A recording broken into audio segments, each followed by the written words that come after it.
नमस्कार दोस्तों, आईपीएल 2025 का एक और सांसें रोक देने वाला महामुकाबला पसंद आया हो तो इस वीडियो को दिल से लाइक ही जरूर करें।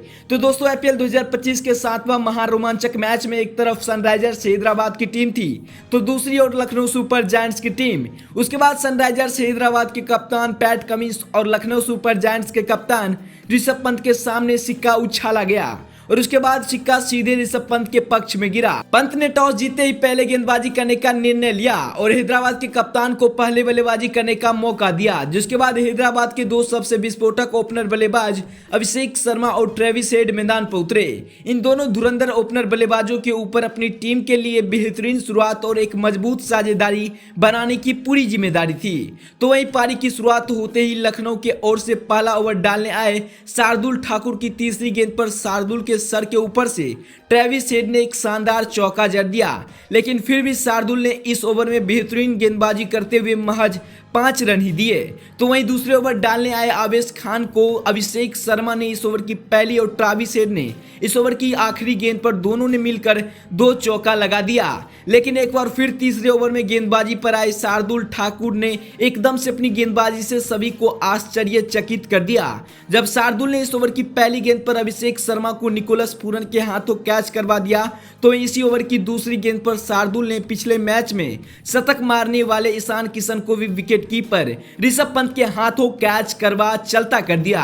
अभिषेक शर्मा 6 गेंदों में महज 6 रन बनाए तो वहीं ईशान किशन बिना खाता खोले ही आउट हो गए। शार्दुल अब अपने हैट्रिक विकेट पर थे, लेकिन नीतीश कुमार रेड्डी ने एक शानदार यॉर्कर को डिफेंस करते हुए शार्दुल को अपना हैट्रिक नहीं लेने दिए। शार्दुल ने अपने अविश्वसनीय गेंदबाजी से हैदराबाद के 2 विस्फोटक और खतरनाक बल्लेबाजों को पवेलियन भेज लखनऊ को एक बेहतरीन शुरुआत दिलाई, लेकिन फिर भी ट्रेविस हेड अपनी आक्रामक बल्लेबाजी नहीं रोके और चौथे ओवर में गेंदबाजी पर आए आवेश खान को 2 गगनचुंबी छक्के और एक शानदार चौका लगाकर बता दिया कि वह विकेट गिरने के बावजूद भी नहीं रुकने वाले हैं। अब देखते ही देखते ट्रेविस हेड और नीतीश कुमार रेड्डी ने मिलकर हैदराबाद के स्कोर को पावर प्ले में 2 विकेट के नुकसान पर 62 रनों पर पहुंचा दिया। लेकिन दोस्तों, इस दौरान ट्रेविस हेड के रवि बिश्नोई के 6ठे ओवर में 2 कैच छोड़े गए और इस वजह से उन्हें 2 जीवन दान मिले।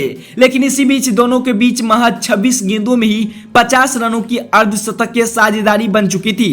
अब नीतीश कुमार रेड्डी भी अपने हाथ खोलने शुरू कर दिए और 8वें ओवर में गेंदबाजी पर आई नए गेंदबाज प्रिंस यादव को एक शानदार चौका जड़ दिया नीतीश कुमार रेड्डी ने। जहां दोस्तों, लेकिन इसी ओवर की तीसरी गेंद पर प्रिंस यादव ने कमबैक करते हुए खतरनाक दिख रहे ट्रेविस हेड की किलियां विखेर दिया।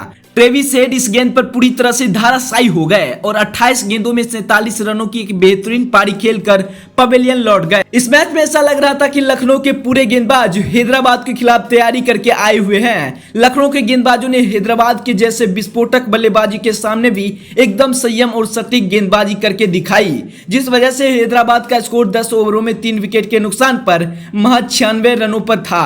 अब यहां से नीतीश कुमार रेड्डी और हेनरिक क्लासेन ने मिलकर संभल कर बल्लेबाजी करते हुए हैदराबाद के लिए एक मजबूत साझेदारी बनाना शुरू कर दिया।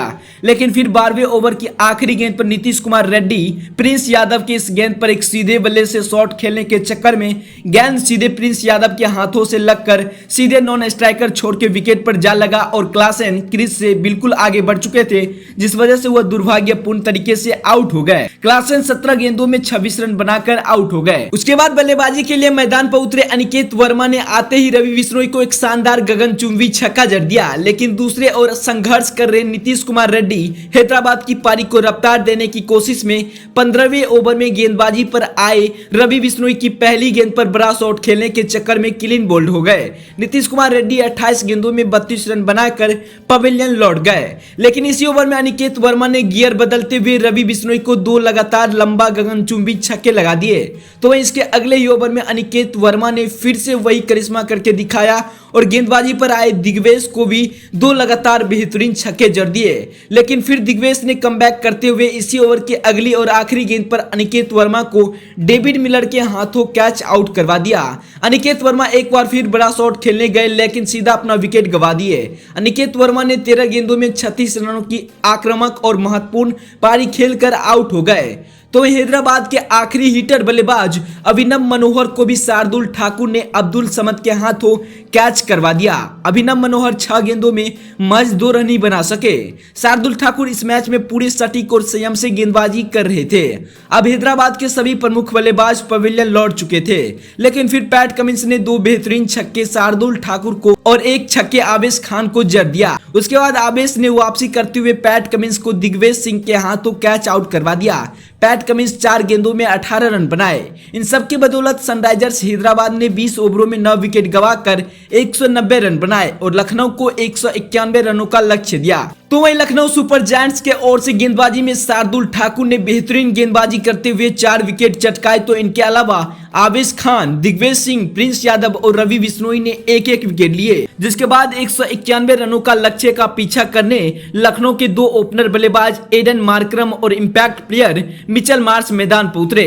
इन दोनों के कंधों पर अपनी टीम के लिए एक बेहतरीन और मजबूत साझेदारी बनाने की पूरी जिम्मेदारी थी, लेकिन इन उम्मीदों को तोड़ते हुए दूसरे ओवर की तीसरी गेंद पर मोहम्मद शमी ने एडन मार्करम को पैट कमिंस के हाथों कैच करवा दिया। एडन मार्करम 4 गेंदों में महज 1 ही रन बना पाए। हैदराबाद के गेंदबाजों ने सदी हुई शुरुआत करी, जिस वजह से एडन मार्करम के जल्दी आउट होने के बाद अब मैदान पर बल्लेबाजी के लिए निकोलस पूरन उतरे और निकोलस पूरन ने आते ही हैदराबाद के ओर से तीसरे ओवर में गेंदबाजी पर आए सिमरजीत सिंह को 2 गगनचुंबी छक्के और एक शानदार चौका जड़ दिया। तो इसके अगले ओवर में भी मिचेल मार्श और निकोलस पूरन ने शमी को 2 जोरदार छक्के और एक चौका लगा दिया। निकोलस पूरन इस मैच में लग रहे थे कि वो पवेलियन से ही सेट होके आए हैं। निकोलस पूरन की यह आक्रामक बल्लेबाजी देख हैदराबाद के खुद मालकिन काव्या मारन भी हैरान थी, लेकिन फिर भी निकोलस पूरन यही नहीं रुके और एक बार फिर पूरन ने 5वें ओवर में गेंदबाजी पर आए अभिषेक शर्मा को 2 लगातार दमदार छक्के और एक चौका जड़ दिया। तो इसके अगले ओवर में पूरन ने पैट कमिंस को 2 लाजवाब चौके जड़ दिए। अब लखनऊ सुपर जायंट्स का स्कोर पावर प्ले में 77 रनों पर 1 विकेट हो चुका था। अब पूरन रुकने का नाम ही नहीं ले रहे थे, जिस वजह से पैट कमिंस जैसे एक अनुभवी और सफल कप्तान भी समझ नहीं पा रहे थे कि आखिर क्या करे जाए। पूरन की यह बल्लेबाजी से सभी हैदराबाद के गेंदबाज परेशान और हताश नजर आ रहे थे कि तभी 7वें ओवर की तीसरी गेंद पर एडम जंपा को एक लंबा छक्का लगा। पूरन ने महज 18 गेंदों में अपना अर्धशतक पूरा कर लिया। तो इसी ओवर की चौथी और 5वीं गेंद पर पूरन ने एक और छक्का और एक और चौका जड़ दिया।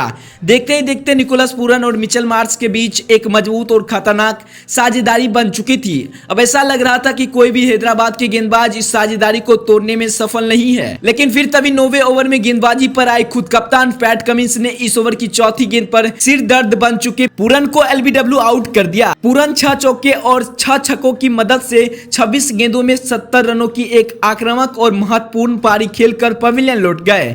अब लखनऊ सुपर जायंट्स एक मजबूत स्थिति में नजर आ रहे थे, जिस वजह से लखनऊ का स्कोर 10 ओवरों में 2 विकेट के नुकसान पर 129 रनों पर पहुंच चुका था। अब बल्लेबाजी के लिए खुद कप्तान ऋषभ पंत मैदान पर उतरे थे, लेकिन दूसरे ओवर बल्लेबाजी कर रहे मिचेल मार्श ने 11वें ओवर में गेंदबाजी पर आए पैट कमिंस को 2 लगातार चौके लगा दिए और इसी के साथ उन्होंने इस आईपीएल 2025 में एक और अर्धशतक जड़ दिया। पर इसी ओवर की 5वीं गेंद पर पैट कमिंस ने मिचेल मार्श को नीतीश कुमार रेड्डी के हाथों कैच करवा दिया। मिचेल मार्श ने 31 गेंदों में 52 रनों की बेहतरीन पारी खेलकर आउट हो गए। अब बल्लेबाजी के लिए आयुष बदोनी मैदान पर उतरे, पर इसी बीच ऋषभ पंत स्वैग अंदाज में सिमरजीत सिंह को एक जोरदार छक्का जड़ दिया। तो आयुष बदोनी ने भी इसी ओवर में एक चौका लगाया, लेकिन इसके अगले ही ओवर यानी कि 13वें ओवर की आखिरी गेंद पर इंपैक्ट प्लेयर एडम जेम्पा ने आयुष बदोनी को बड़ा शॉट खेलने के लिए प्रोत्साहित किया, जिस वजह से आयुष बदोनी ने सीधा अपना कैच हर्षल पटेल के हाथों में दे दिया। आयुष बदोनी 6 गेंदों में महज 6 रन ही बना पाए। अब लखनऊ के 4 विकेट गिर चुके थे, जहां एक समय पूरन और मिचेल मार्श ने अपने बल्लेबाजी से विपक्षी टीम के गेंदबाजों को बैकफुट पर धकेल दिया था। तो वहीं अब हैदराबाद के गेंदबाज धीरे धीरे वापसी करते हुए नजर आ रहे थे। अब बल्लेबाजी के लिए पावर हिटर डेविड मिलर मैदान पर उतरे, लेकिन फिर 15वें ओवर में गेंदबाजी पर आए हर्षल पटेल ने इस ओवर की पहली गेंद पर ऋषभ पंत को शमी के हाथों फुल टॉस गेंद पर कैच आउट करवा दिया। ऋषभ पंत 15 गेंदों में 15 रन ही बना सके।